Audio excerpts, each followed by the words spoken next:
देखो भाग 4 के पर लिख भी लो एक बार। देखो भाग 4 के अनुच्छेद 51 का है। लिखते रहोगे तो थोड़ा थोड़ा साथ में शांत रहोगे। भाग 4 के अनुच्छेद 51 क में मौलिक कर्तव्य का उल्लेख है। किसका? तो दो शब्द हैं, एक तो मौलिक और एक क्या? कर्तव्य। मौलिक कर्तव्य का अर्थ किसे कहते हैं? फंडामेंटल ड्यूटीज, यानी ऐसे कर्तव्य जो व्यक्ति को नैतिक रूप से मिले हुए संविधान के द्वारा। ये मौलिक कर्तव्य हमारे संविधान में थे नहीं, वास्तव में ये जोड़े गए हैं। इस समय केवल दो लोकतांत्रिक देश है जहां मौलिक कर्तव्य हैं, एक भारत, दूसरा जापान। आखिर वो आवश्यकता क्या थी कि मौलिक कर्तव्य जोड़े गए, और भाग 4 क में ही क्यों जोड़े गए, अनुच्छेद 51 क में ही क्यों जोड़े गए, और क्यों उनको जोड़ा? इनको जोड़ा गया था संविधान में, आप जानते होंगे बहुत सारे लोग, कब से? 42वें संविधान 1976 में, 1976 में। हुआ क्या था आप जानते हैं? जून 1975 में इंदिरा गांधी ने 1975 में इंदिरा गांधी ने आपातकाल लगा दिया था। आपातकाल किसने लगाया था? इंदिरा गांधी ने। भारत में आपातकाल 3 बार लगा है, 1962 भारत चीन युद्ध, 1975 और एक बार 1971 में भारत पाकिस्तान युद्ध के खिलाफ। लेकिन जो 75 वाला आपातकाल है, इसका अपना बहुत महत्व है, क्योंकि यह आंतरिक अशांति के आधार पर लगा था। आंतरिक अशांति के आधार पर। अब तक इस आधार पर आपातकाल लगाने था। जब यह आपातकाल लगा तो सभी प्रकार के मौलिक अधिकार समाप्त कर दिए गए। किस भाग में मौलिक अधिकार? अनुच्छेद भाग 3 में है मौलिक अधिकार, जो हमने कहां से लिए? यूएसए से लिए। तो मौलिक अधिकार समाप्त कर दिए। अब जनता ने बड़ी मांग करी कि भाई मौलिक अधिकार सारे समाप्त कर दिए गए हैं, हमारा अधिकार संविधान में दिया हुआ है, काला दिवस हो गया, ये हो गया, वो हो गया। तो इंदिरा गांधी ने कहा कि आप अधिकारों की बात तो करते हो, कुछ कर्तव्य भी तो आपके हैं, कि बिना कर्तव्य के अगर केवल अधिकार की बात करोगे तो अधिकार सही थोड़े ही है वो। मान लिया आप अपने माता पिता से कहते हो, आप पिताजी मुझे पढ़ाओ, पैसे दो मुझे, कर्तव्य आपका मुझे पढ़ाना, मेरा अधिकार है कि मैं आपका बच्चा हूं, मुझे पढ़ाओ। तो आप कर्तव्य भी तो है ना, आप उनकी सेवा करोगे नहीं करोगे? यानी अधिकार के साथ कर्तव्य बोध भी होना चाहिए। तो इंदिरा गांधी ने कहा कि तुम लोग अधिकारों की बात तो कर रहे हो, लेकिन ट्रेन जला रहे हो, जो संपत्ति सार्वजनिक है उसको फूक रहे हो, तो यह भी तो तुम्हारा कर्तव्य है कि तुम उसकी सुरक्षा करो। तो इंदिरा गांधी ने राष्ट्रीय आपात के दौरान मौलिक कर्तव्य को जोड़ने की आवश्यकता इसलिए महसूस की क्योंकि लोगों ने अधिकारों के हनन की बात करी कि अधिकार तो हनन हो गया, तो कुछ कर्तव्य भी तो बताओ, क्या कर्तव्य है? तो हमारे संविधान में कर्तव्य थे नहीं। तो इसलिए इंदिरा गांधी ने किसकी अध्यक्षता में? सरदार स्वर्ण सिंह की अध्यक्षता में कमेटी बनाई। कौन थे? सरदार स्वर्ण सिंह की अध्यक्षता में कमेटी बनाई, और उनको यह कहा कि आप ये पता करो कि क्या किसी संविधान में मौलिक कर्तव्य हैं, अगर हैं तो किस तरह के हैं। तो उस समय केवल यूएसएसआर नाम था, सोवियत संघ। अब रूस है वही, 1991 में यूएसआर टूट गया था और रूस अलग हो गया था। तो यूएसएसआर जो कि एक समाजवादी राष्ट्र है, लेकिन लोकतांत्रिक राष्ट्र है, तो यूएसआर के संविधान में मौलिक कर्तव्य का उल्लेख हुआ था। तो वहां से सरदार स्वर्ण सिंह ने 8 प्रकार के मौलिक कर्तव्यों की व्यवस्था करी। लेकिन जोड़े गए थे कितने? 10 जोड़े गए थे। कितने मौलिक कर्तव्य? 10। सिफारिश कितने करी थी? 8 की करी थी। 2 कर्तव्य इंदिरा गांधी की तरफ से जोड़े गए थे, प्रधानमंत्री इंदिरा गांधी। तो 8 कर्तव्य की सिफारिश किसने करी थी? सरदार स्वर्ण सिंह ने करी थी। वर्तमान में लोकतांत्रिक देश जापान और कौन सा? भारत, जहां मौलिक कर्तव्य है। सरदार स्वर्ण सिंह और कुछ अन्य लोगों ने यह कहा था कि जो मौलिक कर्तव्य हैं वो नागरिकों के लिए अनिवार्य होने चाहिए। कैसे हो? अनिवार्य हो, मतलब अनिवार्य मतलब क्या हो? पालन करना अनिवार्य हो। लेकिन कुछ लोगों ने कर्तव्य अगर हमने अनिवार्य कर दिए तो अधिकारों कोई मतलब नहीं रहा।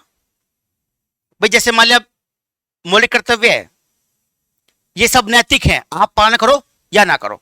जैसे आपका मौलिक कर्तव्य कौन सा है? राष्ट्र ध्वज ना, तिरंगा, ना तिरंगा कार्यक्रम चल रहा है आजकल, हर घर में तिरंगा। तो हर घर में तिरंगा फैलाना आपका मौलिक कर्तव्य है।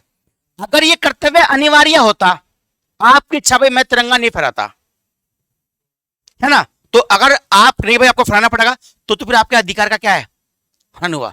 अनुच्छेद 19 ये कहता है आपको बोलने ना बोलने की भी आजादी है। आप चाहे तो मौन रहो और चाहे करो आप बोलो, तो आपका अधिकार है ये। तो झंडा फहराना ना फहराना, लगाना ना लगाना मेरा अपना अधिकार है, मैं लगाऊं या ना लगाऊं। तो इसलिए कर्तव्य अनिवार्य नहीं किए गए। इसलिए भाग कौन सा? 4 भाग में क्या है? डीपीएसपी है। क्या है? डीपीएसपी क्या होते हैं? राज्य के नीति निर्देशक। क्या है? राज्य के लिए पालन करना अनिवार्य है क्या? नहीं है। यह अनिवार्य है नहीं है, यह नैतिक कर्तव्य है। किसके? राज्य के। कैसे कर्तव्य? राज्य पालन करे या ना करे उसकी इच्छा पर है। इसीलिए भाग 4 क्या में जोड़े गए? मौलिक कर्तव्य, ताकि मौलिक कर्तव्य भी नागरिकों के लिए मिले हुए हैं, जो नागरिक हैं भारत के, वो पालन करे या ना करे उनकी इच्छा पर निर्भर है। तो कैसे कर्तव्य हैं ये? नैतिक कर्तव्य। और केवल किसको मिले हुए हैं? केवल भारतीय नागरिक के लिए हैं ये। जो विदेशी व्यक्ति आते हैं ना, उनके लिए नहीं है, केवल भारतीय नागरिक के लिए। जबकि जो मौलिक अधिकार हैं वो नागरिक और गैर नागरिक दोनों के लिए। केवल कौन कौन सा अनुच्छेद? अनुच्छेद 15, 16, 19, 29, 30, ये केवल भारतीयों के लिए है। कौन कौन सा है? 19, 29, 30 केवल किसके लिए? भारतीयों के लिए। और बाकी सब सबके लिए, चाहे वो नागरिक हो चाहे गैर नागरिक हो। और कर्तव्य किसके लिए? केवल नागरिक के लिए। कोई विदेशी व्यक्ति भारत में रह रहा हो, हम उससे अपेक्षा नहीं कर सकते कि भाई आप तिरंगा झंडा लहराओ, नहीं, केवल किसके लिए? भारतीय नागरिक के लिए। तो मौलिक कर्तव्य नैतिक है, इसलिए भाग 4 कै में जोड़े गए। किसमें? 4 कै। कि भाग 4 में वो सब प्रावधान है जो राज्य के लिए नैतिक है, उनका पालन करे या ना करे। भाग 4 क्या इसे जोड़ देगा, ताकि मौलिक कर्तव्य भी क्या बने रहे? नैतिक रहे। आप पालन करो या ना करो। इस समय 11 मौलिक कर्तव्य हैं। कौन से? 11। जो 11 मौलिक कर्तव्य शिक्षा वाला है। कौन सा? शिक्षा वाला, जो 11 मौलिक कर्तव्य है। तो 10 जोड़े गए थे 76 में, 1976 में 42वें संशोधन के द्वारा। प्रधानमंत्री कौन? इंदिरा गांधी। राष्ट्रपति कौन? ये दोनों बातें रखा करो। कौन सा राष्ट्रपति? फखरुद्दीन अली अहमद। हाँ जी, 1976 में जब ये लागू हुए थे, जब 42वां, जो 42वां संशोधन है आपका, 42वें संशोधन को बोलते हैं मिनी छोटा संविधान, लघु संविधान बोलते हैं इसको। कारण क्या है? सबसे ज्यादा अनुच्छेद में परिवर्तन इसी से किया गया था। और उसमें विपक्ष नाम की कोई चीज थी नहीं, सारा विपक्ष जेल में था इंदिरा गांधी द्वारा। इंदिरा गांधी के खिलाफ ना जब आंदोलन होता, जयप्रकाश नारायण ने चलाया था आंदोलन, संपूर्ण क्रांति आंदोलन जयप्रकाश नारायण का था। तो साहब नेता कहां थे? जेल में। जे मायावती, मुलायम सिंह, लालू प्रसाद, चंद्रशेखर, ये सब उसी समय के युवा नेता थे, और सब कहां? जेल में थे। तो विपक्ष नाम की कोई चीज थी नहीं, बहुत कम विपक्ष था। तो 42वां संशोधन अपनी मर्जी से इंदिरा गांधी कर दिया, जो मर्जी आए वो बदला। किससे? 42 से। राष्ट्रपति था फखरुद्दीन अली अहमद, वो राष्ट्रपति थे। और प्रधानमंत्री आपको इंदिरा गांधी थी।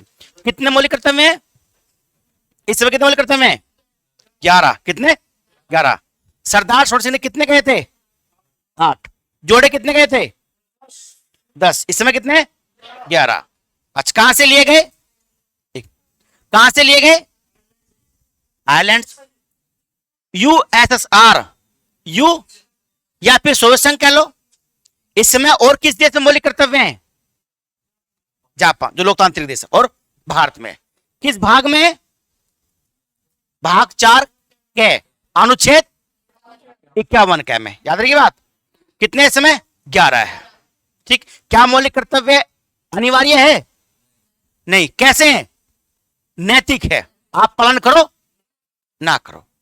इसी प्रकार से एक ध्वज संहिता भी है। क्या है? कब लागू हुई थी ध्वज संहिता? यूपी टेट पे क्वेश्चन आया था ये, करो आपने जरूर, था नहीं? ध्वज संहिता लागू हुई थी 26 जनवरी 2002 की 2000, यस 2002 से। नवीन जिंदल नाम सुन, नवीन जिंदल, नवीन जिंदल बनाम भारत संघ के केस में एक ध्वज संहिता लागू करी थी कि जब राष्ट्रगान होता है या ध्वज फहराते हैं ना, कि ध्वजारोहण और एक क्या होता है, दो होती हैं, एक को बोलते हैं झंडा फहराना, एक को बोलते हैं ध्वजारोहण, ठीक ना? एक में झंडा क्या जाता है नीचे से ऊपर, एक में ऊपर ही होता है, उसको वहीं खोलते हैं। 26 जनवरी को जब गणतंत्र दिवस होता है, क्या होता है? हाँ, तो झंडा ऊपर लगा होता है और राष्ट्रपति उसको वहीं से खोल देते हैं ऐसे करके। तो क्या हुआ? वो ध्वजारोहण हुआ, झंडा फहराना हुआ।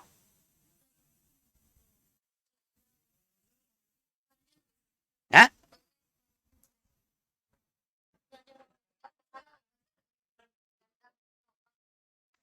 एक होता है ध्वजारोहण, ध्वजारोहण, और एक होता है, हाँ, आरोहण में ऊपर ले जाते हैं, आरोहण ऊपर ले जाएंगे, नीचे ना फूल बांध के उसको ऊपर ऐसे करते हैं, वो प्रधानमंत्री करता है 15 अगस्त को, हाँ जी।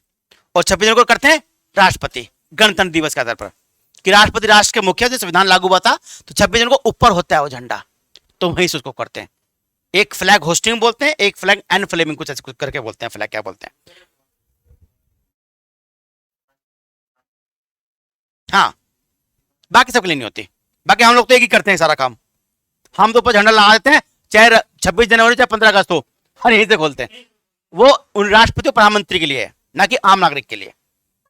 ध्वज संहिता के बाद ही ये हुआ है कि भारत में आम नागरिक अपने घर पर झंडा लगा सकता है, उससे पहले ऐसा नहीं था। हाँ जी, बिल्कुल, हर घर तिरंगा अच्छी बात है, पर जब है अच्छी बात यदि आप उस झंडे का अपमान ना करो, पैरों बना डालो। अभी भी ये झंडे का अपमान हो रहा है, बहुत सारी जगह देखा जा रहा है कि कई जगह झंडे ऐसे बनाए गए हैं कि उसमें उल्टा बना दिया, हरा रंग ऊपर और जो ना वैसा रंग वो सब नीचे बनाते, ऑरेंज रंग, इस तरह का। तो ठेके पे काम चल रहा है। तो बिल्कुल हर घर तिरंगा अच्छी बात है, राष्ट्रभक्ति को बढ़ाना अच्छी बात है, लेकिन राष्ट्रभक्ति को दिखाना भी अच्छी बात है, दिखानी चाहिए। जो अंदर होता है ना भावनाएं, बाहर आनी चाहिए वो भावनाएं, लेकिन जबरदस्ती तरीके से नहीं। आप उसको जबरदस्ती कर सकते, तू झंडा फहरा, झंडा लगा, है ना, ऐसा नहीं होना चाहिए। चलिए, हाँ जी, तो मौलिक कर्तव्य हमारे हो गए। कर्तव्य नैतिक है, अनिवार्य नहीं है, केवल किसके लिए है? नागरिक के लिए। आप पालन करें या ना करें। जैसे कौन कौन से मौलिक कर्तव्य पहले देख लीजिए आप। जैसे जितने भी आपका जो राष्ट्र सम्मान की जो चीजें हैं, राष्ट्र ध्वज है, राष्ट्रगान है, राष्ट्रगीत है, इनका सम्मान करना। जो राष्ट्रीय आंदोलन के जो प्रेरक तत्व हैं उनके प्रति आदर्श भाव रखना, वैज्ञानिकता और मानवता का दृष्टिकोण बनाए रखना, ठीक ना। ऐसी हर परंपरा का विनाश करना, परंपरा को समाप्त करना जो महिलाओं के सम्मान के विरोध में हो। जो संपत्ति सार्वजनिक है उसकी रक्षा करना, जैसे मतलब आपकी ट्रेन है, संपत्ति कैसी है? सार्वजनिक है। बस है, मान लिया क्या संपत्ति है, तो उसको नहीं कि आप गए अपना ट्रेन में आज अपना बल्ब उतार लूं क्या, आज ये कर लूं क्या, है ना। अब गए एसी में यार, 2000 रुपए का टिकट बुक हुआ था, चल चादर तो लेते थे कम से कम, कंबल, हाँ करते लोग बात, चादर ले आते हैं। पर वो ट्रेन वाले भी होशियार हैं, वो पहले जोड़ रखते हैं पैसा टिकट में, अगर कोई ले भी गया तो कम से कम क्या है, नुकसान तो नहीं होने का। हाँ हाँ, तो करते होंगे लोग बहुत ऐसा। हाँ। और वो चद्दर भी अच्छी होती है, सफेद बिल्कुल व्हाइट, तकिया भी अच्छा होता है, कंबल भी बेहतरीन होता है। हाँ, तो ये स्थिति है। तो सार्वजनिक हर संपत्ति की रक्षा करना आपका कर्तव्य है। देश के अंदर समरसता, बंधुत्व की भावना जगाना भी आपका कर्तव्य है। जो 11वां जोड़ा गया वो ये है, 11वां कर्तव्य कि जो 6 से 14 वर्ष तक के जो बच्चे हैं उनके जो माँ बाप हैं, उनके माँ बाप का ये कर्तव्य है, जो माँ बाप हैं, अभिभावक हैं, संरक्षक है, ये कर्तव्य है कि भाई आप अपने बच्चों को पढ़ाई का माहौल दें, उसको वातावरण दें। तो ये आपके मौलिक कर्तव्य हो गए। कितने समय? 11 है, बस याद रखो। मेन जो याद रखना आपको, याद रखना कहां से लिए गए, जब लागू हुए तो प्रधानमंत्री कौन, राष्ट्रपति कौन, प्रधानमंत्री इंदिरा गांधी, राष्ट्रपति फखरुद्दीन अली अहमद, 1976 में लागू हुए थे। और कहां से लिए गए थे? यूएसएसआर, यहां सोवियत संघ से लिए गए थे। ये आपके मौलिक कर्तव्य थे।